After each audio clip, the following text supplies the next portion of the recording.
ইসরায়েলের আকাশসীমার পূর্ণ নিয়ন্ত্রণ বর্তমানে তেহরানের হাতে বলে দাবি করেছে ইরানের সামরিক বাহিনীর প্রধান শাখা কর্নেল ইমান তাজিক। সম্প্রতি ইসরায়েলও ইরানের আকাশসীমার প্রসঙ্গে একই দাবি করেছে। মঙ্গলবার রাতে ইসরায়েলকে লক্ষ্য করে 2 দফা ক্ষেপণাস্ত্র হামলা করেছে ইরান। দ্বিতীয় দফা হামলার সামাজিক যোগাযোগ মাধ্যম এক্সে পোস্ট করা এক বার্তায় কর্নেল তাজিক বলেছেন, আজ রাতের ক্ষেপণাস্ত্র হামলা এটা প্রমাণ করে যে আমরা দখলদার বাহিনীর আকাশসীমা সম্পূর্ণভাবে নিয়ন্ত্রণ করছি এবং সেখানকার বাসিন্দারা ইরানের ক্ষেপণাস্ত্র হামলার সামনে সম্পূর্ণ অরক্ষিত।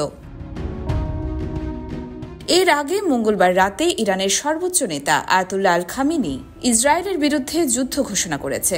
গত 13 জুন শুক্রবার ভোরে রাজধানী তেহরান সহ ইরানের 8 শহরের অন্তত 100 স্থাপনায় হামলা করে ইসরায়েলের বিমান বাহিনী। হামলা শুরুর কিছুক্ষণ পর ইসরায়েলের প্রধানমন্ত্রী বেনিয়ামিন নেতানিয়াহু এক ভিডিও বার্তায় বলেন, ইরানের হুমকির বিরুদ্ধে অপারেশন রাইজিং লায়ন শুরু করেছে ইসরায়েল এবং যতদিন ইরানের হুমকি থাকবে ততদিন এই অভিযান চলবে। ইসরায়েলের হামলায় ইরানের বেশ কয়েকজন প্রথম সারির সামরিক কর্মকর্তা, পরমাণু বিজ্ঞানী সহ অন্তত 450 জন নিহত হয়েছেন। আইএএফ-এর হামলার পর শুক্রবার থেকেই ইসরায়েলে পাল্টা ক্ষেপণাস্ত্র হামলা শুরু করেছে ইরানের সামরিক বাহিনী। অপারেশন ট্রু প্রমিস নামের এই পাল্টা হামলায় ইসরায়েলে এখন পর্যন্ত নিহত ও আহত হয়েছেন 5 শতাধিক মানুষ। ইয়োরমা শায়ের জাহান, দেশকাল নিউজ।